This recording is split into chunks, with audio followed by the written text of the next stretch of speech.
Bonjour. Donc aujourd'hui, on va introduire les feuilles de style pour la première fois. On a vu un petit peu dans la démo sur les structures d'une page, sauf que c'est pas, on n'avait pas vu le code du CSS. Fait que là, on commence vraiment là à faire du CSS.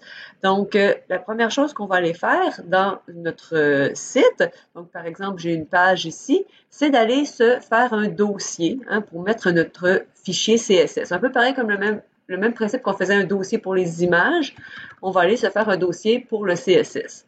Je pourrais quand même avoir mon dossier image, là c'est juste que dans ma page, j'en ai pas, mais je vais mettre un dossier image là, juste pour qu'on voit un petit peu là, à quel endroit ça se situe, OK, l'un par rapport à l'autre. Fait que le dossier CSS va contenir un fichier CSS au minimum et éventuellement, quand on va être plus avancé, on pourra mettre plusieurs fichiers CSS. L'idée avec les fichiers CSS, c'est d'avoir un fichier pour faire le style de toute ma page, OK? De même de tout mon site, si je veux être précise, OK?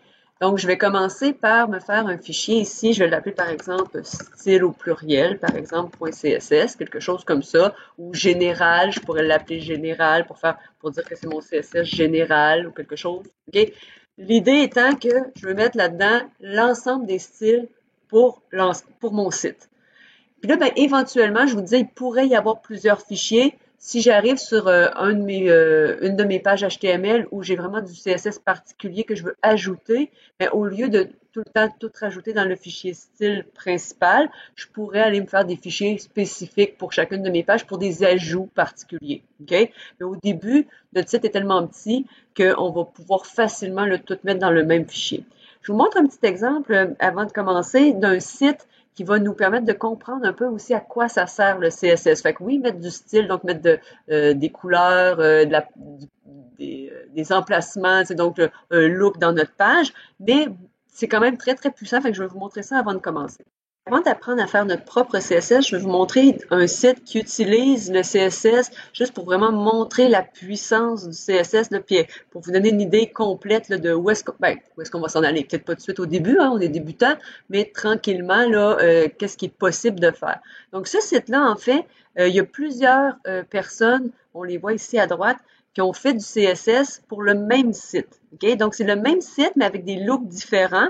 Je vais juste vous montrer, là, comme ici, le titre du site, c'est CSS Zen Garden avec The Beauty of CSS Design. Ensuite, on a du texte, un autre titre différent. OK, on voit le look un petit peu. OK, je vais aller regarder avec vous le code en premier. OK, donc on sait qu'on peut faire afficher le code avec bouton droit, code source de la page, ou bien le raccourci CTRL-U sur votre clavier, qui va vous nous permettre de voir le HTML. OK, et là, on va juste aller voir un petit peu le HTML, donc notre body qui commence là. Puis on voit là qu'il y a un header avec dedans un H1 CSS Zen Garden. Donc ça, c'était le titre principal qu'on voyait ici. Ensuite, il y a un H2 en dessous de Beauty of CSS Design qu'on retrouve ici, hein, de Beauty of CSS Design. Il y a juste un petit style autour du mot CSS qu'on peut voir qu'il est souligné, il est un petit peu différent. Ensuite, ça continue avec des paragraphes, éventuellement un H3 pour The Road to Enlightenment, puis d'autres paragraphes. Donc, on voit que ça correspond là, avec ce qu'on voit ici. OK? Ce que je vais faire, là, c'est remonter en haut et vous montrer une ligne donc qu'on n'a jamais vue pour l'instant parce qu'on n'avait pas de CSS dans nos sites. Donc, cette ligne-là dit j'ajoute du CSS. On va la rajouter dans 2 secondes dans notre VS Code. Et ça dit où est-ce qu'il est le fichier et comment est-ce qu'il s'appelle. Donc, dans ce cas-ci, il s'appelle 214.css. Là, moi, j'ai fait un fichier qui s'appelle style.css. Là, ici, il est numéroté parce que le but étant d'avoir différents styles, ils ont chacun un numéro. OK? Mais normalement, c'est pas des numéros qu'on met, là, c'est plus comme j'ai fait, là, en l'appelant style ou quelque chose comme ça. Donc, on voit qu'il y a quelqu'un qui a fait un CSS qui s'appelle 214 et ça donne ce look-là. OK? Je vais fermer la source. Je vais juste cliquer sur un autre look, n'importe quel. OK? Fait que mettons celui-là. Et là, on voit que c'est le même titre encore, CSS Zen Garden, The Beauty of CSS Design, avec des paragraphes et ensuite le texte qui commence, mais on dirait qu'on est complètement sur un autre site, OK? Complètement. Si je retourne voir dans mon code source, oups, excusez, j'ai sélectionné, donc code source de la page, j'ai maintenant le CSS 217, OK, au lieu de 214. Mais tout le reste, là, il faut que vous me croyiez un petit peu sur parole, mais vous pourrez prendre le temps de comparer. Tout le reste est identique. Chaque ligne de HTML est exactement la même et n'a absolument pas changé. C'est toujours le même site. Le H1 est dans un header avec un rollback. Tout est pareil, là, identique à la virgule. La seule chose qui change, c'est le numéro du CSS qui est impliqué et ça nous donne l'impression que c'est complètement un autre site. Donc, c'est pour vous montrer à quel point c'est vraiment pas tant juste le HTML qui va faire le look de notre site. En fait, c'est zéro le HTML. Regardez, un autre style complètement. OK? On dirait encore qu'on est ailleurs. Des fois, le titre est en haut. Des fois, regardez, là, même, il bouge. Des fois, il est à droite. Des fois, il est dans le milieu. Mettons que j'en essaye un autre ici. On va essayer. Fountain Kiss. Donc, complètement différent. Là, le titre principal est rendu à gauche, ici, sur le côté. Le H2 est ici, à droite. Puis là, ben, ensuite, H3, puis ça continue. Tu sais, c'est complètement différent et il y a une seule ligne qui change, c'est le CSS. Tout le HTML ne bouge pas. Donc, ce qu'on a fait jusqu'à maintenant, c'est de faire notre HTML. C'est sûr que dans le HTML, là, je vais juste retourner encore une dernière fois. Là, on est rendu avec le 216. C'est sûr que dans le HTML, il y a des petites choses de plus qui deviennent nécessaires pour permettre de bouger des blocs. Donc, c'est le même CSS, excusez-moi, le même HTML pour toutes les pages que je viens de vous montrer, mais c'est sûr que il y a des divs, des sections qui vont nous permettre de plus facilement pouvoir jouer avec le CSS puis d'être plus précis. Si on avait juste fait H1, H2, les paragraphes, H3, puis qu'il n'y avait pas eu les divisions, les sections, les headers, ça aurait été difficile d'atteindre le résultat qu'il y a là. OK? Donc, c'est sûr que le fait d'avoir rajouté un paquet de divisions, OK? Même si des divisions, pas juste des divs, là. Une section, c'est une division, un header, c'est une division, c'est des formes de division. Ça nous permet de faire un CSS là, vraiment là, très, très détaillé et d'atteindre donc des résultats là, comme ça. OK? Fait que oui, OK, ça touche le HTML un petit peu, parce que des fois, pour aller mettre du CSS à un endroit, on va aller jouer avec le HTML, mais ce site-là a exactement le même HTML avec des looks complètement différents. Là, le HTML n'a pas été touché. Donc, si je reviens dans mon code, le CSS, j'y reviens dans 2 secondes, on va l'écrire dans ce fichier-là. Okay? Donc, style.css, c'est ici que je vais aller écrire mon CSS et c'est une syntaxe complètement différente du HTML. Ce ne sont pas des balises, c'est vraiment des propriétés qu'on va aller mettre sur des balises, mais sur d'autres choses aussi. Okay? Donc, on est en attente de venir écrire un peu de CSS ici. Je vais retourner en premier dans mon fichier index sur lequel je veux mettre du CSS. Parce que vous aurez beau écrire tout le CSS que vous voulez dans le fichier CSS, si vous ne dites pas à index.html, dans ce cas-ci, que le fichier de CSS est à tel endroit, il ne devinera pas. Okay? Un peu pareil comme pour une image, il faut lui dire elle est où. Ben, c'est la même chose ici. Fait que je vais aller n'importe où, en fait, dans le head. Fait que ça peut être...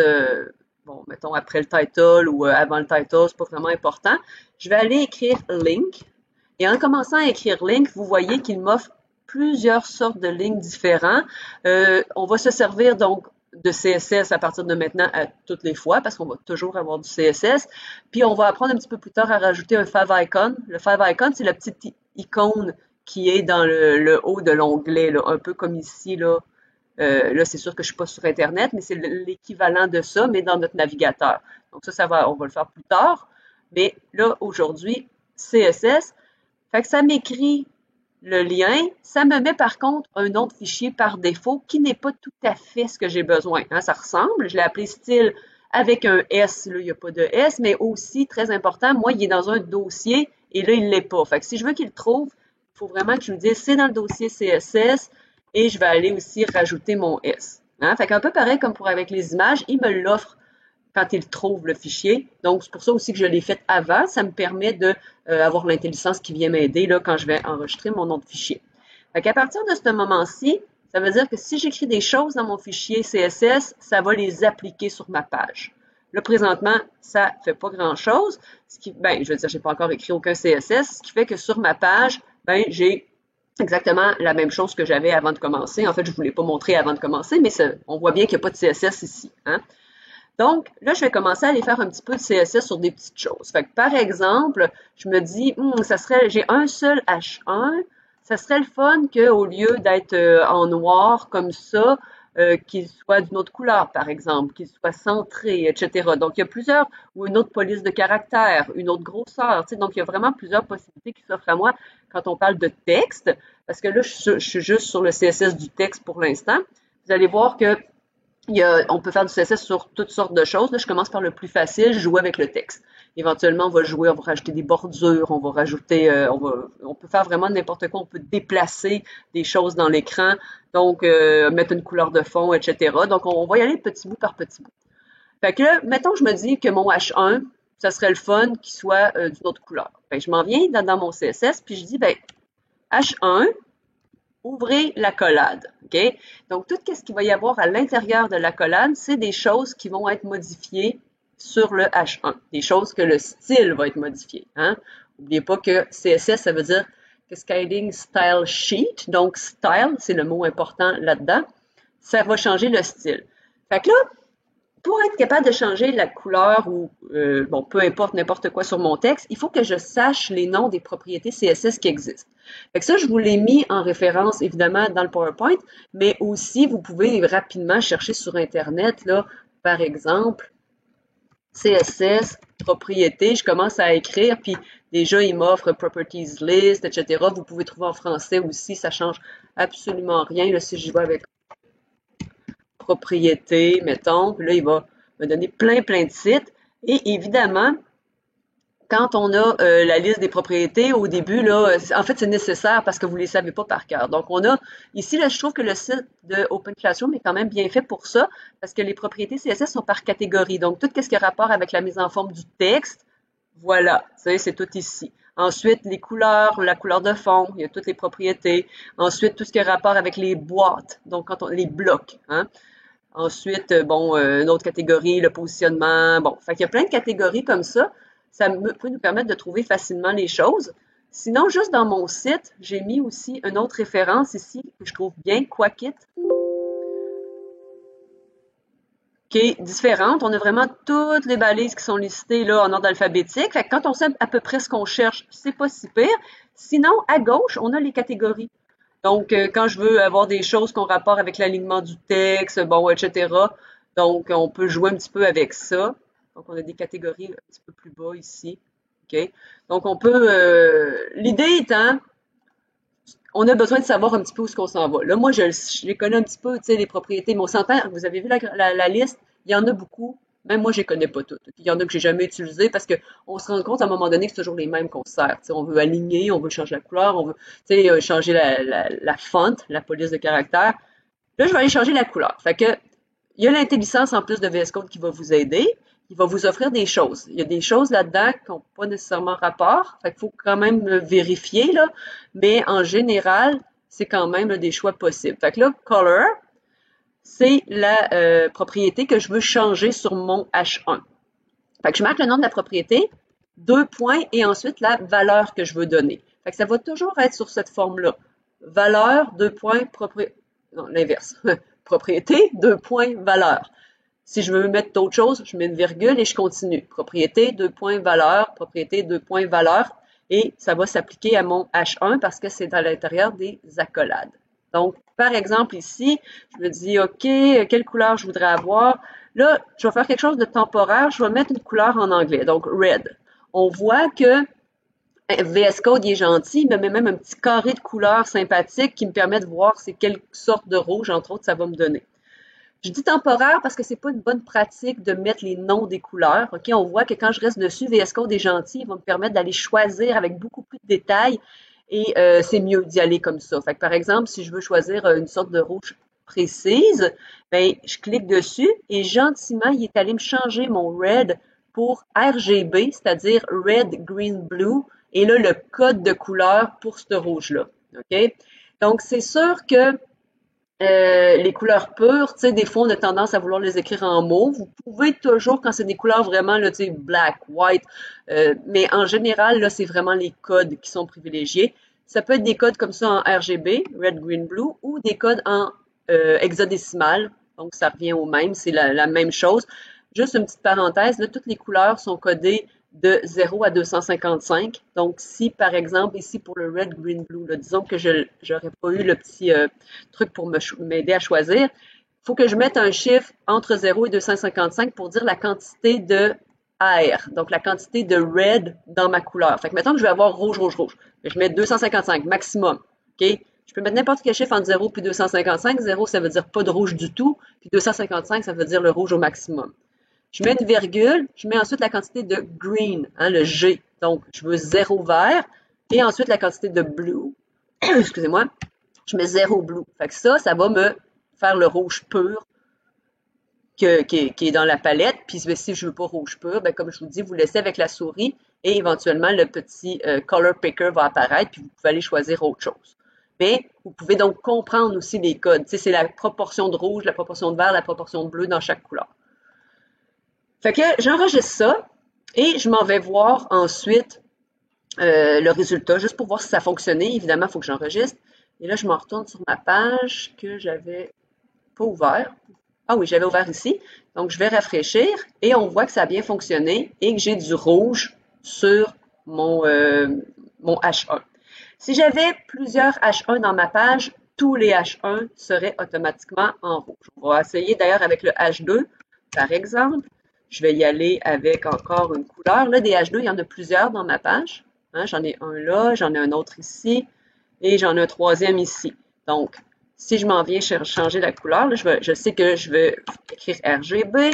Je vais aller mettre, je sais pas, là je vais mettre n'importe quel chiffre au hasard, ça se peut que ça soit affreux. Fait que 34, 67 et 200.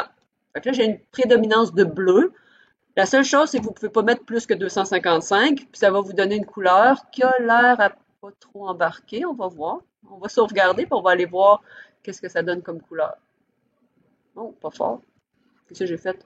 Ah, j'ai pas marqué RGB. J'ai marqué RBG. Ça, c'est sûr que ça marchera pas.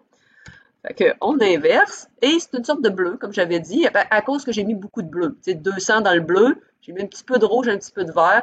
Fait que si je rafraîchis, je suis rendu avec un titre qui est dans les tons de bleu gris un tout petit peu. OK? Si j'agrandis, là, un petit peu. On voit que les 3 H2 ont changé de couleur. Ça, c'est important de comprendre ça parce que ça veut dire que sur tout mon site, tous les H2 sont affectés et deviennent bleus et tous les H1 sont affectés et deviennent rouges. Donc, sur toutes mes pages, là, j'ai juste une page, là, mais c'est vraiment sur toutes les pages parce que la ligne que j'ai mis ici pour inclure mon CSS, je vais mettre exactement la même ligne. OK? Super important de comprendre, je ne fais pas un fichier de style par page.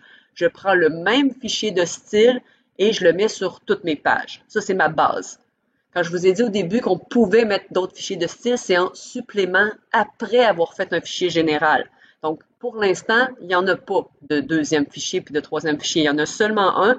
Quand vous serez rendu très avancé, on pourra en parler. OK? Donc, pour l'instant, là, j'ai un fichier qui affecte toutes mes pages parce que je vais mettre le même lien sur toutes mes pages. Je veux aller rajouter maintenant d'autres choses. OK? Je ne veux pas juste que ça soit changer la couleur. Je veux aussi peut-être aller changer la Font Family. Font Family, c'est la police de caractère. Donc, je ne veux pas écrire dans le caractère par défaut. Je veux aller, par exemple, là, il m'en offre. OK? Vous n'êtes pas obligé de prendre dans les choix. Vous pouvez décider que vous voulez, je ne sais pas moi, comique ou bon, peu importe. On voit que quand il y a des espaces, il y a des petits apostrophes parce que courrier new s'écrit pas en un seul mot. Sinon, quand c'est juste un seul mot, on peut l'écrire sans espace. Et c'est toujours avec des majuscules. Ce qu'il m'offre ici, c'est des choix quand même intéressants. C'est que par défaut, il va prendre Arial, disons. Si jamais sur l'ordinateur, il n'y a pas Arial, il va embarquer sur Helvetica. Et s'il ne trouve pas Helvetica, il va aller sur une police de base sans sérif. Bon, sans sérif puis avec sérif, là, ça veut juste dire s'il y a de l'empattement dans le bas. Comme on voit que le I de Arial, là, il y a une petite barre en bas. Mais ça, c'est du sans sérif. Mais en fait, c'est pas tant ça. Ouais, excusez. C'est plus comme la largeur de chaque caractère qui est proportionnel. Donc, si je fais juste retourner dans mes choix possibles, on a beaucoup du sans sérif. Ici, le sérif, OK, avec Georgia, on voit que le M de Times New Roman est beaucoup plus large que le I. OK? Donc, c'est de jouer avec ça. Je vais juste aller en choisir un de la gang, n'importe quel. Ce n'est pas obligatoire d'avoir plusieurs choix. Comme là, tantôt, j'avais choisi Arial, ensuite Helvetica, ensuite sans sérif. Je peux très bien garder juste un choix comme ça puis dire c'est en Arial. On s'entend Arial, en plus, c'est une police de caractère qui est très commune. Là. Fait qu'il n'y a pas grand chance que sur l'ordinateur, ça soit pas disponible. OK? Par contre, quand vous arrivez avec des polices un petit peu plus spéciales, là, ça peut être intéressant de donner un deuxième choix au cas où. OK? On va aller tester, juste voir qu'est-ce que ça a donné. Là, j'ai changé mes H2. Quand je vais rafraîchir, Donc, on voit qu'effectivement, la police de caractère a changé et c'est rendu maintenant en Arial. OK? Donc, on voit là, ici, que le M est beaucoup plus large que le L, OK? Et qu'il n'y a pas d'empattement dans le bas. OK? Ce qui me mêlé tantôt quand j'étais ici, c'est qu'ils sont tous écrits avec des empattements, même, tu sais, le style n'est pas adapté aux mots qu'ils affichent. Fait que c'est un petit peu mêlant. Fait que fiez-vous plus à le look final, évidemment. Là, il manque un peu aussi, excusez, ça m'achale. Ah, il est, OK, ici. Donc, voilà. Donc, là, j'ai mis 2 changements sur mon H2. Il n'y a pas de limite au nombre de changements que vous pouvez mettre. Vous pouvez accumuler le nombre de styles différents. Je pourrais aller mettre que c'est souligné, que c'est en italique. Bon, peu importe, je peux jouer avec ça. Je peux jouer avec d'autres choses aussi, comme par exemple, disons, là, j'ai pas de paragraphe. Attendez, je vais en aller mettre des choses sur les paragraphes.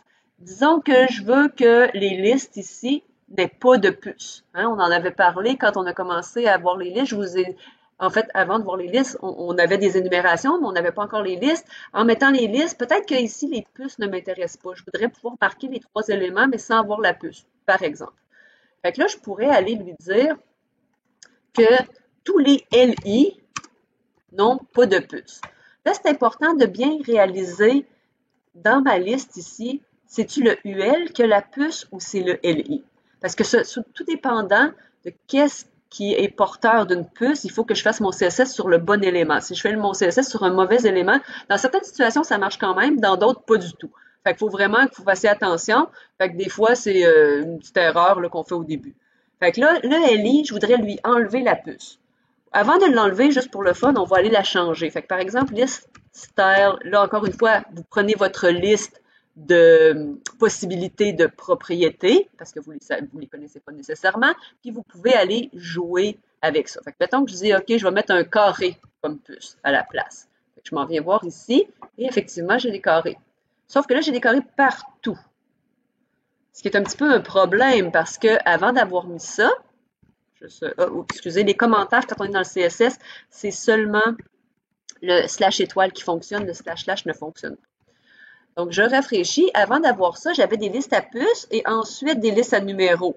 Là, j'ai changé toutes les LI partout. C'est pas nécessairement une bonne idée. Donc là, on va aller commencer à changer une couple d'autres affaires, être plus précis. Oui, je veux mettre, par exemple, square ou none. Mon but était éventuellement, excusez-moi, d'enlever les puces, mais encore une fois, pas partout. Là, je suis en train de les enlever partout. OK? Je vais être plus précise. Fait que je ne veux pas juste dire dans LI.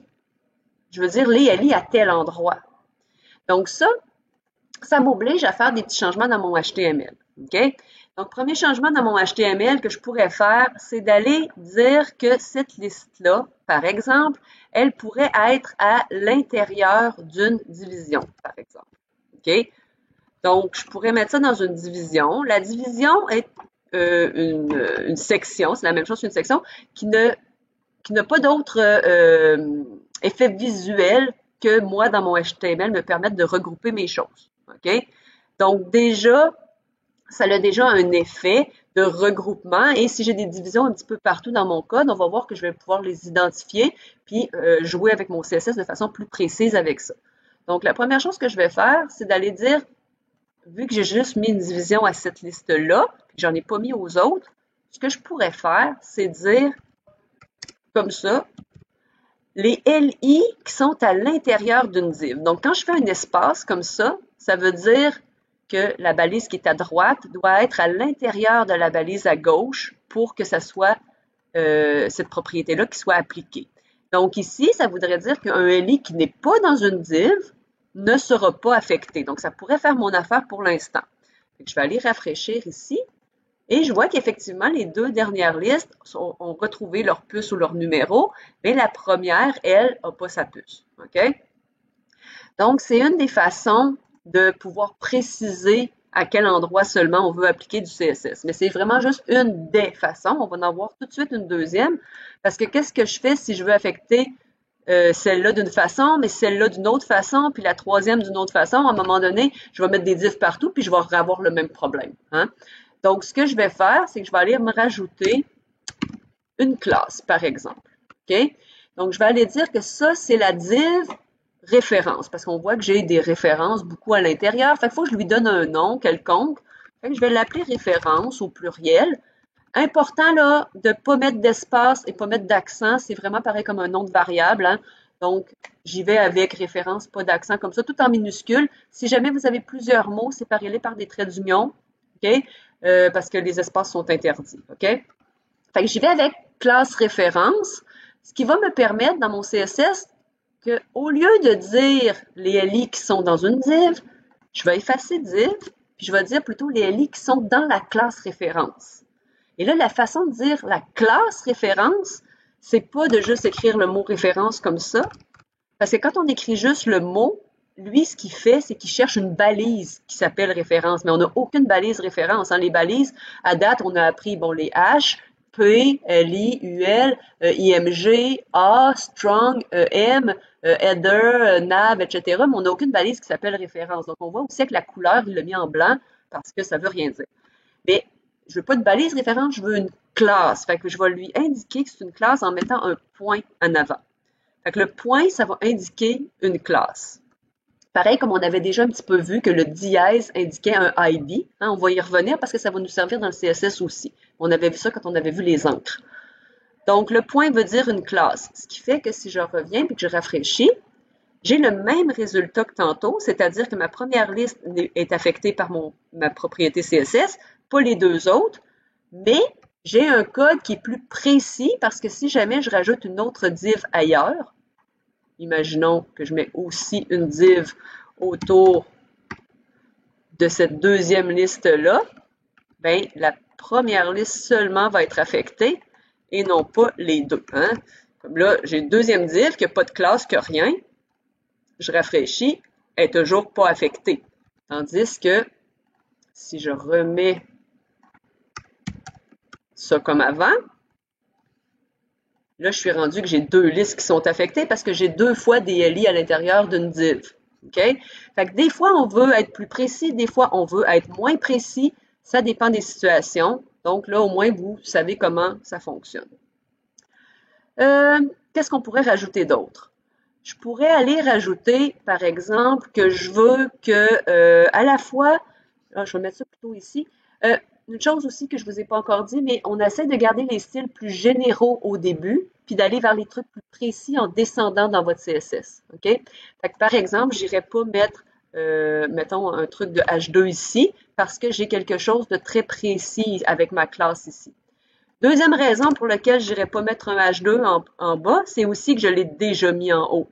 Donc, ça ne serait pas logique. La deuxième va écraser la première. Fait que si je faisais, par exemple, bon, RGB, je vais mettre encore n'importe quoi, 555. Si je fais ça, bien, le bleu va être effacé par l'espèce de noir que je viens de mettre. Okay? Donc, il prend le dernier. Sauf que quand on se relie, on voit une fois bleu, on ne pense pas que plus loin il y a noir. Fait que c'est une vraiment mauvaise pratique de faire ça. Okay? On ne fait jamais ça. Mettre deux fois la même affaire, là, on revient plutôt dans ce qui est déjà existant. Par contre, ce que je voulais dire, c'est si je veux faire, par exemple, que mes H1 et mes H2 ont un certain style, là, je sépare par une virgule. Hein? Quand je mets un espace, ça veut dire à l'intérieur de. Une virgule, ça veut juste dire que les deux vont être affectés en même temps. Donc, par exemple, qu'est-ce que je pourrais bien mettre? Je pourrais mettre, je ne sais pas moi, les deux en italique, on va dire. Ou bien les deux en... Je ne sais pas, qu'est-ce que je pourrais mettre? Je pourrais changer la grosseur de caractère, sauf que là, je changerais la grosseur pour les deux. C'est pas super. Mettons que le Font Family Arial, là, je le veux pour les deux. Tiens, ça serait logique d'avoir la même police de caractère uniformément à travers mes titres. Donc, je veux avoir sur le H1 et sur le H2. J'aurais pu l'écrire deux fois, mais c'est toujours mieux de regrouper. Comme ça, quand on fait des changements, bien, je change juste à un endroit. OK?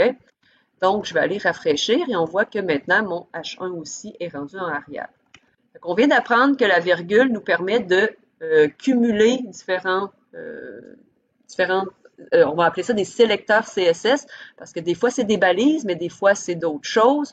Donc, avec la virgule, je peux les cumuler pour mettre du CSS à plusieurs endroits en même temps. On va aller mettre quelque chose d'autre. On va aller jouer sur notre fond d'écran. Hein, c'est blanc. On va aller se mettre une petite couleur ou une image, tiens, quelque chose là, de fond d'écran. Fait que ça va nous permettre d'aller se mettre une image. Donc, je vais commencer par une couleur, mais ensuite, on va changer ça pour une image. Fait que pour que ça le fasse sur toute la page, là, je regarde ce que j'ai comme balise et je me dis que c'est le body qui va être l'ensemble de ma page. OK?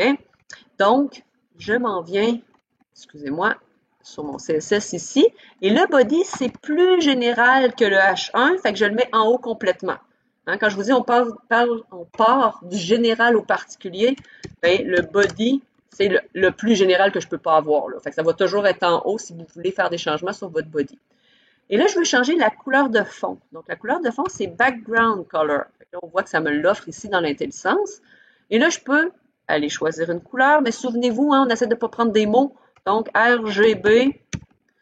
Et quelle couleur je pourrais bien mettre? Là, je vais mettre quelque chose d'assez pâle. Je vais avoir de la misère si j'ai pas la petite aide. Je vais mettre rouge, puis je vais ensuite aller lui demander de m'aider. Mettre quelque chose de pâle. Bon, là, je sais pas trop.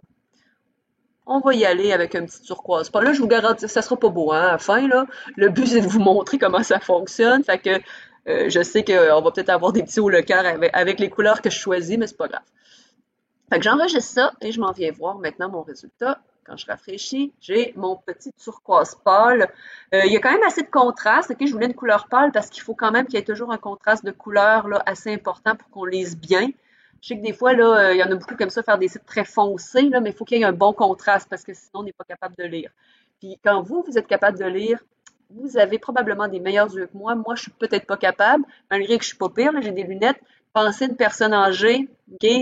Pensez à s'il y a des reflets dans l'écran parce qu'il y a du soleil, quoi que ce soit, il faut que ce soit lisible tout le temps. Hein? C'est vraiment tannant quand on est obligé de aller s'enfermer dans un garde-robe pour réussir à avoir le contraste. Okay? J'exagère un peu, là, mais vous comprenez l'idée.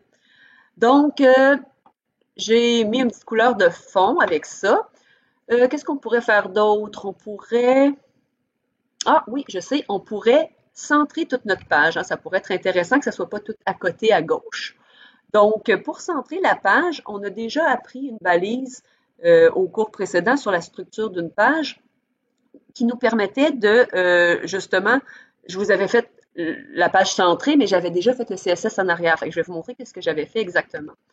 Donc, je retourne dans mon HTML et là, je vais aller mettre que toute ma page au complet, donc toute la page, je décale mon code, hein, et je m'en viens mettre ça dans une div. Et là, je vais mettre une div avec un ID page. Hein. Souvenez-vous que ça va être ce qui englobe l'ensemble de ma page et qui va me permettre, entre autres, de centrer.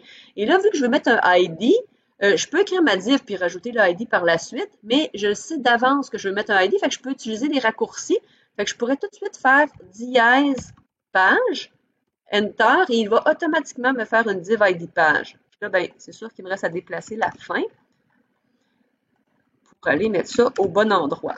Hein? Puis de la même façon, si j'avais su d'avance ici que je voulais une div avec une classe, j'aurais très bien pu faire div.référence et ça m'aurait fait tout de suite la div avec la classe. Donc, il y a vraiment tous les raccourcis. Hein? On va finir par s'habituer que le dièse, ça veut dire un ID, puis le point, ça veut dire une classe. Fait que si vous vous en servez sans espace, là, ça va automatiquement vous générer le code. Fait que là, ce que j'ai fait, c'est que j'ai juste regroupé toute ma page à l'intérieur d'une division. Ça va me permettre d'aller faire du CSS pour cette division-là. Sinon, sans CSS, comme présentement, là, j'ai pas de CSS, ben, quand je retourne ici, j'ai beau rafraîchir, là, il se passe rien. OK? Fait que cette div-là, elle fait rien jusqu'à maintenant.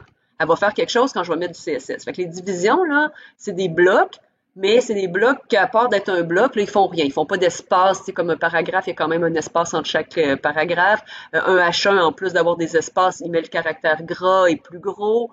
Toutes les balises font un petit quelque chose. Là. La div, elle fait rien qu'un bloc, puis elle fait rien d'autre. OK? Donc, j'ai fait une div ID page. Et ça, c'est quand même assez général. Fait que là, je suis un petit peu... je pourrais la mettre tout de suite ici après le body parce que c'est plus général que tout le reste. Je le sais à cause de l'emplacement puis que je sais qu'est-ce qu'elle inclut. Par contre, par un peu standard, on a tendance à vraiment laisser les balises puis ensuite aller avec le reste. Donc, j'aurais tendance à mettre le dièse page ici. OK? Parce que je mets mes balises pures, si on veut, en premier. Mais là, tu sais, on pourrait argumenter, OK? Dièse page, donc, à cause que c'est un ID, c'est pour ça que j'ai mis un dièse. Tantôt, j'ai mis une classe, fait que j'ai mis un point. Fait que dièse page, et là, je vais mettre le CSS que je veux pour cette page-là. Donc, pour cette division-là, quand je dis pour cette page-là, -là, c'est pour tout ce qui est à l'intérieur de cette div-là. Fait que là, je me disais tantôt que je voudrais centrer. Là, pour centrer, il y a deux affaires. Il y a une affaire que je vais juste vous montrer, là. Je peux centrer du texte très facilement en faisant, par exemple, sur mon H1, Text Align Center. OK? Donc, si je fais Text Align Center, ça va centrer mon texte. Fait que je rafraîchis et mon titre est dans le centre. Le problème, c'est que si je chante tout comme ça, OK? Donc, mettons que je mets ça un peu partout, ben, en fait, j'aurais dû le mettre juste ici, là. OK? Puis l'enlever de là. Et si je chante tout, puis que je chante les listes, puis que je chante, mettons que je chante tout, allons-y gaiement, là, ben, vous allez voir que c'est pas super, là, OK? C'est bien beau, là. Pour le titre, ça va très bien, mais dès qu'on arrive avec d'autres choses, comme des paragraphes centrés, c'est atroce. Les listes, c'est épouvantable, ça s'en va n'importe comment. Les puces sont restées sur le côté, tu sais, bon. On s'entend, là, que c'est pas quelque chose qui peut faire long feu, OK? Fait que c'est super pour centrer juste un titre. Puis ça se peut que je peux même le laisser là parce que mon H1, peut-être bien que même une fois que toute ma page va être centrée, je veux peut-être quand même que le titre soit centré dans la section centrée. Une drôle de phrase, là, mais fait que je peux le laisser là, il n'y a pas de problème, mais c'est plus compliqué que ça, ce que j'ai à faire là. Je veux centrer tout le bloc au complet. Puis quand je dis tout le bloc, là, c'est toute la div page ici. Là. Mettons que je la ferme, là. Tout ce qui est dans le body, donc toute la div page au complet, c'est ce bloc-là que je veux qu'il soit centré. Pas le texte à l'intérieur, l'ensemble du bloc. Et ça, c'est un petit peu plus compliqué parce que il faut faire deux choses. Il faut premièrement dire qu'il y a des marges de chaque côté de mon bloc qui doivent être de la même grandeur. Donc, avoir des... Présentement, là, je vais rafraîchir, j'ai une mini marge sur le côté, OK? Parce que c'est pas à côté. Là, je voudrais qu'elle soit beaucoup plus grosse, puis je voudrais avoir la même marge de chaque côté. Là, si j'ai la marge à droite égale à la marge à gauche, automatiquement, ça veut dire que c'est centré, OK? Autre chose, pour que les marges fonctionnent, donc les marges automatiques que je vais mettre dans 2 secondes, il faut que ma division ait une largeur. Sinon, le navigateur n'est pas capable de calculer que OK, moi sur mon écran, je suis en 1280, mettons. Ça veut dire que si mon bloc il est dans le milieu, ben il me reste, je sais pas moi, 300 pixels de chaque bord. OK? Fait que 600 pixels de marge, puis 680 pixels de texte. Ben, peut-être que c'est 680 pixels de texte sur mon ordi, mais si j'arrive sur un autre ordinateur ou que je fais juste changer ma résolution puis que je passe en 1900 quelque chose pixels, ben là, ça sera plus les mêmes chiffres, OK? Fait que je pourrais pas aller lui dire, tu sais, je vais juste vous montrer, là, j'aurais pu marquer, par exemple, margin left 200 pixels, mettons, OK? Là, ce que ça va faire, ça tasse de 200 pixels. Tout a tassé de 200 pixels. Là. Le titre aussi, là, il avait beau être centré, là, en fait, il ne l'est plus parce que il s'est tassé de 200 pixels, puis j'ai pas touché à la marge de droite, donc tout est tassé de 200 pixels. Je pourrais m'arranger tranquillement en essai-erreur jusqu'à temps que ça soit à peu près centré comme je veux, mais ça va être juste bon pour votre écran à cette minute-là. Si je change ma résolution, si je change d'ordinateur, si je suis sur un téléphone, toutes les situations possibles vont faire que ça va être atroce. Ça ne suivra pas. Okay? Il n'y a rien qui va être bon là-dedans. Ça va être juste bon pendant la fraction de seconde où ce que vous essayez de le faire. Donc, ce qu'on va faire pour pouvoir régler ce problème-là, c'est qu'on va donner la responsabilité au navigateur de faire lui-même le calcul de combien doit être la marge à gauche, combien doit être la marge à droite. Fait que pour faire ça, on va lui dire auto plutôt que de déterminer une grandeur, parce qu'on ne sait pas c'est combien, hein, comme je vous ai dit, ça varie. Donc, en disant auto, c'est calcule-le au fur et à mesure. On va lui mettre la même chose à droite et à gauche, donc des marges automatiques des deux côtés. Et pour être capable de calculer ça, il faut qu'il connaisse la grandeur de ce qui est centré. Donc, le bloc dans le milieu, dans notre cas, la division page, est de quelle grandeur? Hein? Fait qu'il faudrait que j'aille lui donner la largeur de la division page, mais je la connais pas. Fait que ce que je peux faire, c'est aller ici puis regarder la largeur. C'est sûr que là, à l'œil, le nombre de pixels, c'est pas faisable. J'ai mon extension ici, Measure It, comme ça, qui va me permettre d'aller mesurer à peu près quelle largeur je voudrais que ça aille. Là, mon titre, je pourrais peut-être le rapetisser un peu. Sinon, je prends vraiment toute la largeur de mon bloc. Tu sais, je pourrais dire que c'est à 887 pixels de large. C'est sûr que c'est un peu approximatif. Si c'était pas centré, j'aurais peut-être un peu moins large. Tu sais, je peux y aller sur, bon, tu sais, quelque part entre 760 pixels et 800, là, si tout était centré, aurait du bon sens. Fait en sachant ce chiffre-là, je reviens le mettre ici. Fait que j'ai dit entre 700 et 800. Je vais y aller avec 800 pixels, OK? Ce qui fait que j'ai vraiment donné la largeur de ce que je veux centrer avec un calcul de marge sur les côtés automatique. Ces deux lignes-là, c'est l'équivalent de centrer. OK? Comme un peu le text align center, il n'y a pas le mot center, mais c'est vraiment ça que ça veut dire. Si je mets des marges égales de chaque côté, ça sera automatiquement un bloc centré. Et ça fonctionne pour centrer n'importe quel bloc. Pour qu'on le voit bien, je vais aller mettre un background color d'une couleur différente pour la division page. Donc, je vais mettre, oh mon Dieu, ça sera pas beau tout de suite. En tout cas, on va y aller avec, je vais mettre carrément blanc. Tiens, on va bien voir sur du blanc. Donc, blanc, c'est 255, 255, 255. Toutes les couleurs au maximum, ça donne blanc. Et en passant toutes les couleurs à 0, ça donne noir.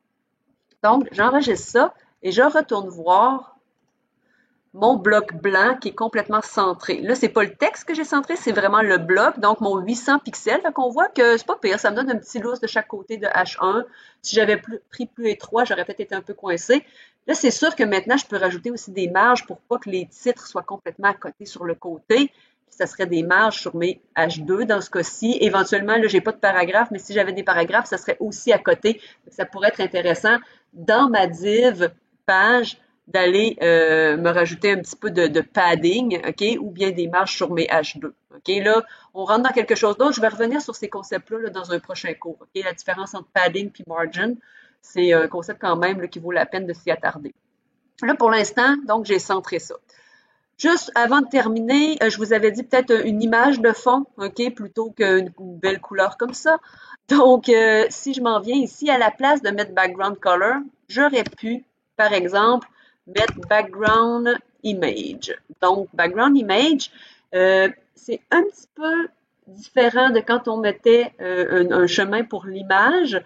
Il faut que je rajoute les mots URL en avant, OK, et que je mette des apostrophes ou des guillemets pour ensuite aller mettre le chemin jusqu'à mon image. Donc, tu sais, quand on faisait la source de l'image, on partait directement avec le chemin. Là, il y a URL, parenthèse, ouvrez les guillemets ou les apostrophes. Et là, je veux me rendre à mon image. Bon, là, mon image, présentement, il n'y en a pas. On va aller commencer par en mettre une, ça va nous aider. Fait que je vais aller ici, par exemple, me prendre un background. Faut que ça soit idéalement assez grand, parce que si c'est tout petit, en réalité, ça va se répéter. Fait que, si je mettais le logo, j'aurais plein de petits logos en mosaïque en arrière. Bon, ça peut faire, là. Ça dépend toujours, là. Là, moi, je vais avec quelque chose de très, très grand. On le verra même pas au complet parce que 1440 par 980, ça va être même trop grand. Fait que je peux prendre ça et le copier ici. L'important, c'est qu'il soit vraiment déplacé. Donc, à partir du moment où il est au bon endroit, là, moi, je suis dans mon fichier de style, puis je vais aller dans Images. Donc, c'est différent de quand j'étais dans Index puis que je voulais aller dans Images. Quand j'étais dans Index, j'avais juste à aller dans Images et j'avais l'intérieur du dossier. Là, c'est pas le cas parce que Image n'est pas dans CSS, il est à côté. Fait que je suis obligée de descendre d'un niveau. Donc, point, pour revenir à la racine et ensuite rentrer dans Image. Donc, slash, et là, vous voyez qu'il m'offre d'aller dans Image et ensuite, il m'offre les images qu'il y a dans le dossier. Okay? Fait que ça, c'est un petit peu particulier. C'est une des raisons aussi pour laquelle je voulais vous le montrer. Les images ne sont pas au même niveau que CSS, fait qu'il faut redescendre, fait que ça fait une petite particularité. Même chose si je voulais mettre une image pour mes puces. Hein, je vous ai dit qu'on pouvait remplacer des puces par des images. Là, tantôt, je les ai enlevées puis je les ai mis carrées, là, mais j'aurais pu aussi jouer avec List Style Image puis faire la même chose. Avec des mini-images, par exemple. Donc, je sauvegarde ça, je reviens voir le résultat. Et on voit que j'ai mon espèce de background. Là, ça fait pas super beau avec mon carré blanc. Je pourrais enlever le carré blanc là, à ce point-ci. L'idée étant que c'est quand même centré. J'ai peut-être moins besoin de le voir maintenant, là, le carré, mais on voit que c'est bien centré. Là, c'est sûr que c'est pas encore parfait, c'est pas super beau, mais on voit le potentiel. Hein. Je suis quand même capable de faire des modifications pour aller jouer là-dessus. Je vais peut-être vous montrer, peut-être juste arranger mes hyperliens, disons. OK? Donc, les hyperliens, c'est une balise. Donc, j'irai ici, par exemple, sur A pour dire que toutes les balises A de tout mon site. Là, c'est sûr que si je veux faire des styles différents quand ils sont à tel endroit versus tel autre endroit, ben, on a vu hein, qu'on pourrait jouer avec des à l'intérieur de. Là, je vais faire une modif sur tous les A et je vais aller dire, par exemple, que je veux pas que mes A soient bleus soulignés. Fait que je veux qu'ils soient, je sais pas moi, quelle couleur je pourrais bien leur mettre. Hein, je suis pas bien bonne. Comme vous voyez, dans les couleurs, c'est tout atroce ce que je fais. Je vais y aller avec une couleur au hasard, pourquoi pas. Fait que 100 partout. Et ça fait gris, hein? Ouais, bon. On va mettre un petit peu plus de bleu, là. On va craquer le bleu un peu. OK, un bleu. Ouais, ça va peut-être être trop bleu-gris par. En tout cas, c'est pas grave. OK, c'est pas ça le but. Ben, je vais mettre. Bon, un mauve! Oh mon Dieu, ça va être joli avec le fond qu'on a. En tout cas, c'est pas grave. Et, fait que ça, c'est une première chose. Fait que si je rafraîchis, ben, mes liens sont rendus un beau petit mauve lilas. Et ensuite, je voudrais peut-être, des fois le souligner ne nous intéresse peut-être pas. Hein. Déjà d'avoir une couleur différente, le monde comprend des fois par juste par le look que c'est un lien. Donc je pourrais, juste pour vous montrer quelque chose, donc enlever le text decoration qui se trouve à être le souligné que tous les hyperliens ont. Donc si j'enlève le text decoration, je n'ai plus de souligné, mais ça reste des hyperliens. Ok, je suis juste en train de jouer avec le look de mes hyperliens. Et ce que je pourrais faire aussi, quand j'arrive sur un hyperlien, je vais vous montrer, il ne change pas de couleur, OK? Et bon, quand on a cliqué dessus, ensuite, là, il prend un style. Quand il n'est pas défini, il aurait changé de bleu souligné à mauve souligné. C'est toutes des choses qu'on peut changer. Là, en ayant juste dit les A sont comme ça, sont toutes comme ça, OK? Fait que je peux aller dans le détail. Fait que, par exemple, je pourrais dire que A, quand je suis vis-à-vis, donc quand je suis par-dessus, donc over, ben là, je voudrais je vais encore mettre une super belle couleur. Je vais mettre ça en rouge. Tiens, bon, ça sera pas super, là, mais je vais mettre en rouge quand j'arrive vis-à-vis avec ma souris. OK? Et je pourrais aussi faire réapparaître le souligné juste le temps que ma souris est vis-à-vis. Donc, si je rafraîchis, c'est encore un petit lilas. Et quand j'arrive, hop, il est en rouge, mais juste pendant que je suis par-dessus. OK? Je pourrais aussi le faire grossir, je pourrais mettre un souligné. T'sais. Fait que l'idée étant que il existe ce qu'on appelle donc des pseudo-classes, donc qu'on peut aussi. C'est sûr qu'il n'y a pas toutes les balises qui ont cette possibilité-là intéressante, mais dans le cas des liens, là, c'est un ajout intéressant. Donc, ça fait le tour des concepts de base. Là, c'est sûr qu'il va y avoir beaucoup de amusez-vous avec ça. Puis, il y a des choses que je vous ai pas encore montrées. Il y a plein de choses aussi dans les diapositives qui vous permettent de pousser plus loin, des bordures, etc. Mais je vais revenir là, sur tous les concepts de boîte, de marge, de padding, d'organisation aussi, block, inline. On va jouer avec ça beaucoup. Donc, tout le positionnement, ça s'en vient. OK? Là, pour l'instant, là, je trouve qu'il y en a déjà beaucoup, là. Fait qu'on va conclure avec ça pour aujourd'hui.